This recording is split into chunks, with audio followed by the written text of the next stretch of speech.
Margaret Porter, your host for today. It's great to be back from our summer hiatus and back in the Concord TV studio. Shout out to my co-host Paul Brogan, who's not able to be here for our first anniversary of Turning Pages.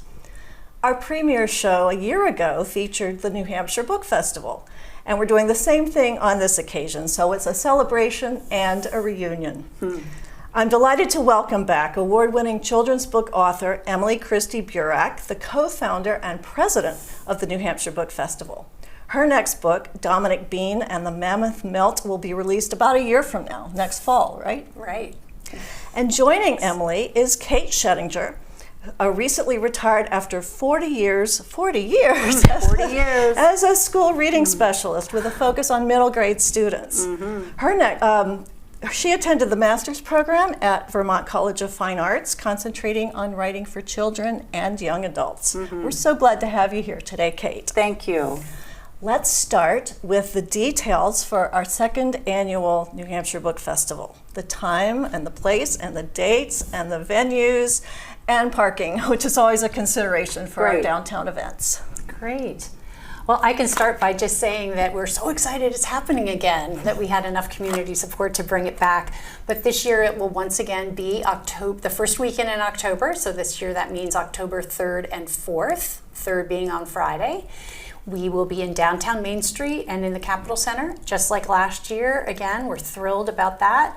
We close off South Main Street and create a festival book village and just have a great day of festivities. The Friday are our keynotes, one for school children in the morning, and then with a wonderful Walter Mosley on Friday night, which will be a thrill for everyone. And then all day Saturday is free and open to the public, and we have a jam-packed day of over 60 authors talking on over 16 panels, and that includes poets, children's authors, teen authors, adult authors, all across the board. It's everything. For book lovers of all ages. Yep, the gamut. So just to highlight, there is no cost to attend the sessions on Saturday, and we'll get to talking about some of the other parts of it, like what happens on Friday in a minute. However well planned, there is no certainty of success of an inaugural event. And I was a witness to the enthusiasm last year and all the positivity of the attendees and the participants. So based on your assessment of last year and feedback that you got, did you make any changes for the 2025 version of the New Hampshire Book Festival? Well, I'll tell you, that's like a sort of a yes and no, right, Kate? Right. Fair enough. As a board, we thought this really worked last year. Let's make it as good as it can be in the same model before trying to grow too big. And we're an all-volunteer event, so we're really trying to be very aware of what people can possibly do in their day to create this. So we're keeping it very similar, except we have a few new things. I'll tell you that and then I'll change to Kate for the children's events. We're working with Jennifer Militello, who's our fabulous poet laureate for New Hampshire. That's a big get. That's wonderful. And she has been so wonderful, and she has, as poet laureate, received funding from the American Academy of Poets, and we'll be doing, we'll be sponsoring a number of these amazing poets that we're going to have this year. And you probably know this too from seeing, last year we thought, will anyone come to poetry? It was packed. All of our poetry sessions, which are in the Kimball House, really in exciting. this beautiful poetry salon upstairs, is very intimate. And so we're having a number more of poets, including our spotlight poet, Jennifer Chang, who has been a Pulitzer Prize winning finalist and is just spectacular. So we feel really fortunate. Very exciting. And on the more fun side, well, poetry is fun. Poetry is fun, and then the adult panels will be indoors. And then stepping out onto Main Street, we'll have our children's tent, the kids' lit tent. And all day there will be panels there. But to kick off the event, we have a character costume parade at 9 o'clock, led by Lollipop the Clown, who will be with us for the day, who is also a very skilled balloon maker. And with our keynote, children's keynote being Tui Sutherland, famous for her Wings of Fire series, about dragons. Our clown Lollipop makes balloon dragons. So there's going to be a long line by the food trucks to see Lollipop for those balloon animals. No kidding. So we're thrilled about the parade. That'll be very fun. And then heading into the tents all day for the panels for the kids. But we're so thrilled on Friday to again welcome 1,300 kids from around the state, thanks to the Judge Family Foundation offsetting the price of busing, as well as every student, every child receives a hardcover book that will have an autographed book plate from Tui Sutherland and New Hampshire Book Festival book plate as well. So we're really thrilled about that, and we'll be having a book plate party at Gibson's, our wonderful sponsor, next week, so the board can affix all those book plates into that for the kids. Fun. It is fun. It was really fun last year, and just like Emilie said, we've got the framework that we were so thrilled with last year for our success, being the nervous inaugural, that we don't want to change a lot, but we want to add in baby steps. Well, that's always nice to have some added value so that people say, well, I came last year and it was good, but what do I have to look forward to this year? And all new authors. Yes. All new authors. And I have to say, when I saw first on social media that there was going to be a costume parade with your favorite book character, I started thinking, like, what am I going to wear for my favorite? And then found out it was for the Children's Day. Well, you can come be with me. I will be in costume. No, it's for kids of all ages. Yes, All right, and then. you know, so many people dress up now with all the Comic-Cons Yes, that we exactly. hope there'll be adults and kids. Yeah, Right. well, maybe the teachers will as Right. well. I hope Right. they do. Yeah, for sure. Well, the parade is on Saturday. And the is it kids- on Saturday? Yes, Oh, it's yeah, on Saturday at morning. That's 9. going to kick off Good the to street clarify parade. that. Oh, okay. Yeah, good. Saturday at All right. 9. Well, all You have right. plenty of time to pick out your costume. Yeah, I'll have to think about that. Well, so my question is, next question is, in terms of, I mean, this is a big event, and I know when we talked last year, you talked about the period of time that it took you to plan it. Was it more or less challenging to do it all over again, having sort of created a framework and a process of how to do it? You can chime in too, but I think it's still challenging, Right. Because I think we sort of set a level that we wanted to make sure we met again, and we were this year able to dig in a little bit more where we would want to improve it. So I would say, if you asked all of our working board, I think everyone would say they probably put in as much work this year as last year. Would you agree? I would agree, but the fact last year with the work from last year, it gave us a template. So it gave us a starting point that we all knew where to start. So as hard and challenging and rewarding as the work is, I feel that we had to jump ahead. Like we were 2 and 3 weeks ahead of where we are this year. So we knew what was coming. We knew what we needed to do, so we could tackle it. And it's a terrific board. They're incredible people to work with. It's been a joy. I just knew Emilie, so she led me into this wonderful world. Created a whole new network for you. It was a whole new world. That's so I great. think that it's a little bit of both for your answer, but I think having that template was a comfort because we knew that it worked. Right. So then we could work with tweaking it a bit. Yeah. And how many people are serving on the board?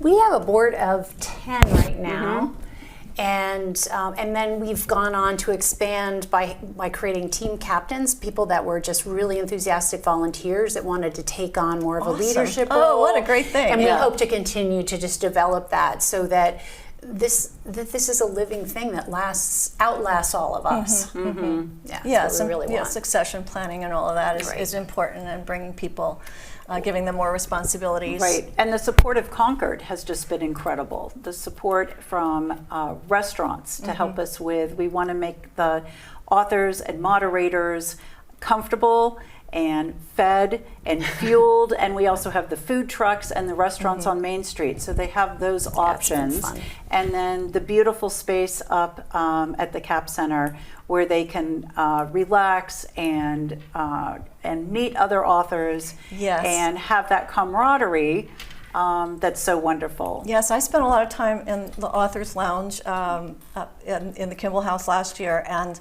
the food was very tempting. I got quite a sugar rush from the cookies and the various nibbles. So We want you to feel welcome and appreciated, yes, and cared for. Definitely. And you know, as being an author, it's such a solitary thing. And so we have always heard authors love book festivals because they can be in community with their peers. Our book festival is all about community. We wanted a positive, a joyful event centered in this part of New Hampshire where people could come and talk about a joyful thing, books and reading. And the same goes for our authors. We wanted them to have a joyful time and to be in community and meet other authors. So. And that our Friday night welcome event is such a treat that it's just 4:30 to 6 on the Friday before the event for all the authors to come together for good food and to meet our sponsors and donors and the board and each other. They know who the moderator is, they know who their panelists comrades are for their panel, but then they can meet the other panelists. And you see people that you may have read but haven't met, or people that you have known or encountered at earlier times in your career, and you meet up again. Exactly. It's so a great that is, melting I pot. really love that because it was just the enthusiasm of authors getting out of their working and writing space to be with a community. And that's what makes the festival so much fun, because we've got the participants, we've got the school kids, that it's all ages, that it's really it's lively and welcoming. There's a lot of vitality and energy all around it. So the types of authors and books that are it's really comprehensive. There's content for every kind of reader and book lover. And you said there are how many authors? We have over 60. Over 60, and that includes the panelists, the moderators, the keynote speakers, everything. That's just incredible. I mean, that's a lot of all writing authors who energy have a there. book out in 2025. Yes, and, so and that's current, a really good decision point, because it for both the publishers and the publicists want to get the word out about their titles, and authors want the exposure and the opportunity to increase their readership and to meet readers, especially if they come from someplace else. Can you just sort of give an overview of the schedule for the day? You've talked about the Children's Day. So on Friday. the Saturday, the schedule and how the concurrent tracks of the panels and speakers have been organized. Absolutely. So we have 3 tracks. We have the adult author tracks, and those are all on what we call the Capitol Center stage in the Capitol Center on the main floor. We have a kid lit track, and that's everything from picture books to YA, young adult teen books. Will be happening on a big stage that we have set up on Main Street. And then on top of all that, we have our very intimate poetry salon on the 3rd floor of the Kimball House Mansion, which is just lovely, curves out, there's a fireplace, it's very intimate, and a perfect setting for poetry. And most of those are concurrent, but between every panel, we have a break for people to get autographs. To go to see the authors. They will all walk over to a special author book signing part at Gibson's tent, and all participants can go up and they can grab a book and they can get their book personalized and say a few words with the author, which the access is just part of the fun. Right, right. Yeah. And Gibson's will be open that day as which enables people who might come in from out of town, other parts of New Hampshire, to experience our wonderful independent bookstore right there on Main Street, right there at the venue and where kudos this is to happening. them, because the store, of course, their beautiful store will be open with their cafe, but then they set up this massive tent and move all the authors' books out there. So participants can say, oh, I just love that panel, or I can't wait to see this author, and I can't believe I'm meeting this author, and I can buy this book and get in line and chat. and it's very invigorating. It's invigorating. Yeah, it is. I know a little special inside hint for book festivals, and I know Gibson's is helping us with this. They'll have all of these books available probably 2 days before the festival. Oftentimes people, there are book festival junkies that travel around. They don't want to be last in line. So they'll go and pre-buy the book, and then they already have it, and then they can scoot into the front of the line where the other people are going to buy the book. They can put a it little in helpful hint that I myself have done at other book festivals. Gaming the system. Yeah, gaming it. Which is great because as board members, we were tasked with going to other book festivals around the nation and kind of looking at it with an analytical lens versus the participant lens and seeing what worked and bringing all those tidbits back. So, That's wonderful, the best practices and doing some critical analysis of what seemed to work and what would fit New Hampshire particularly. Right. Because we're a small state, it's a small-ish writing and book selling and book buying community, and in order for us to, I mean, we're all neighbors, so and that's part of it. People can go to Gibson's and buy some New Hampshire Book Festival swag, put their books into their beautiful canvas. We have great swag this year. This is our gorgeous book bag. How beautiful. And it's very heavy duty canvas. It's not one of the flimsy ones. It is made for books. But we're going to have a number of really fun items. And we've had people, we put this on social media, and people have been calling and asking if they can buy it a day ahead. Wow. I think New Hampshire people love that it's a stack of books in the shape of New Hampshire. And that's just a fun thing to have, right? Very creative logo. Yeah, our founder, Sarah Crow, her daughter, Alice, created this for us. Oh, wonderful. Yeah. Oh, that's great. Well, it's always nice to have double the talent. I know. That's a talented family. Yes, indeed. Let's talk about the event on Friday evening, October 3rd at 7:30 p.m. We have the keynote speaker, Walter Mosley, a wonderful, well-known writer. He's going to be featured at the Capitol Center for the Arts. It must have been a thrill to have him accept that invitation to appear. How did that come about?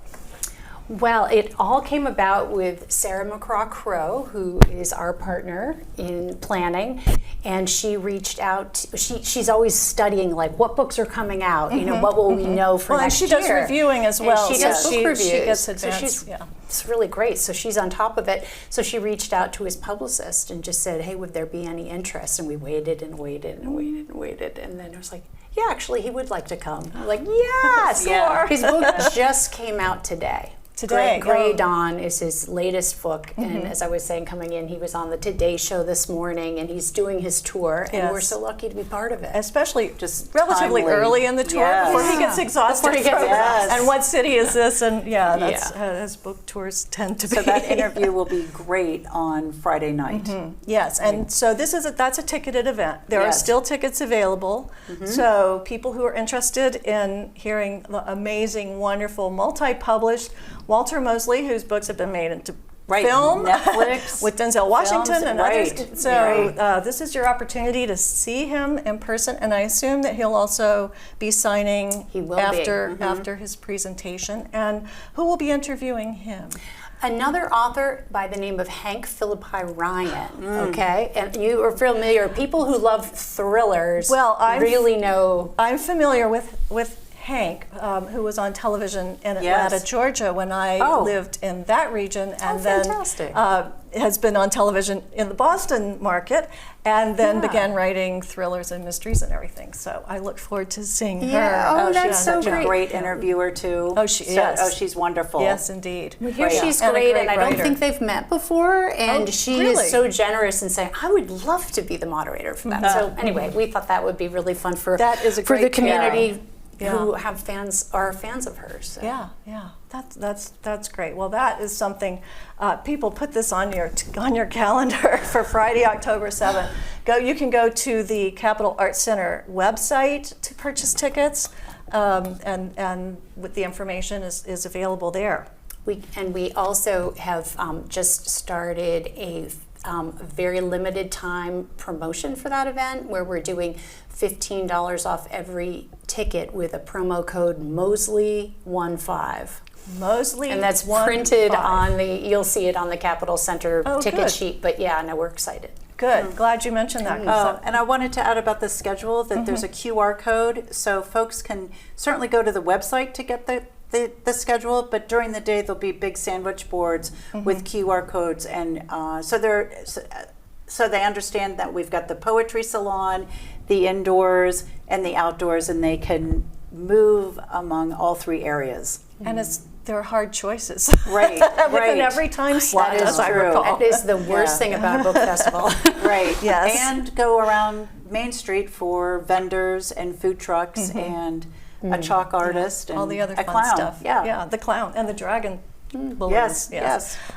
So can you describe the process for creating a panel discussion, the decision parameters and the themes, and how you put those authors together? Yeah. That's fun. I want to say it's I'm fun, sure but it it's is. also one of the hardest It is. things. It is. I describe it as seating for a wedding. You know, you That's want a great the right parallel. sort of people together in chemistry, and so to be an author at the book festival, you can apply online, and we have a committee that looks through all of the books, but also publicists and publishers reach out to us personally and suggest.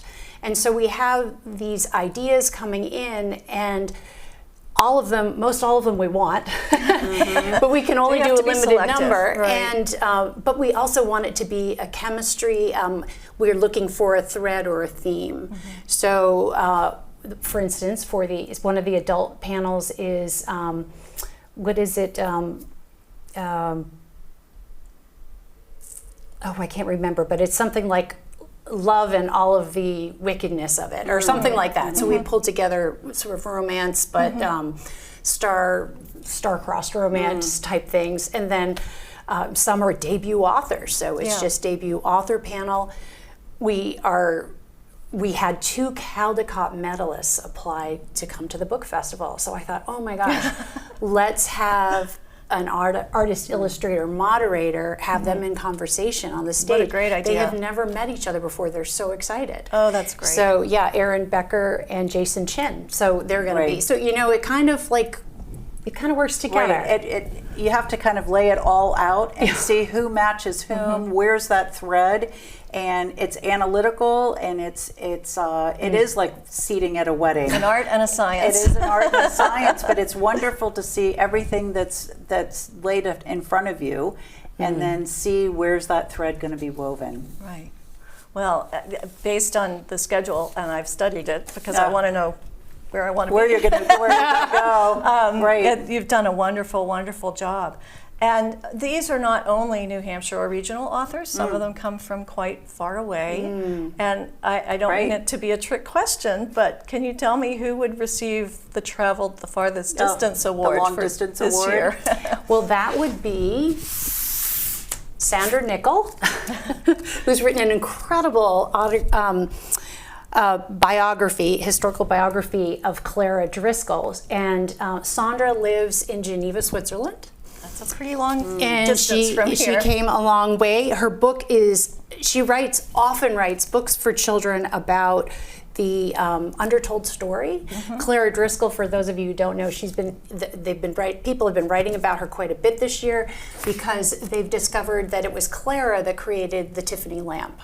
So it wasn't Tiffany. She worked for him and in her studio just was incredibly creative and sort of learned how to meld the glass and to have it into that beautiful shape, which has become iconic. It's just iconic. Right. Yes. And so this book is all about Clara and what was her life like. And of course, in her time, it was very often that a woman or a young girl would never be given credit for doing what really changed the art world in many ways. Right. And people are still making a lot of money off of them. So Definitely. anyway, so that's an example. But she lives in Right. Switzerland, Sandra. She's lovely, great presenter. People are going to love to meet her.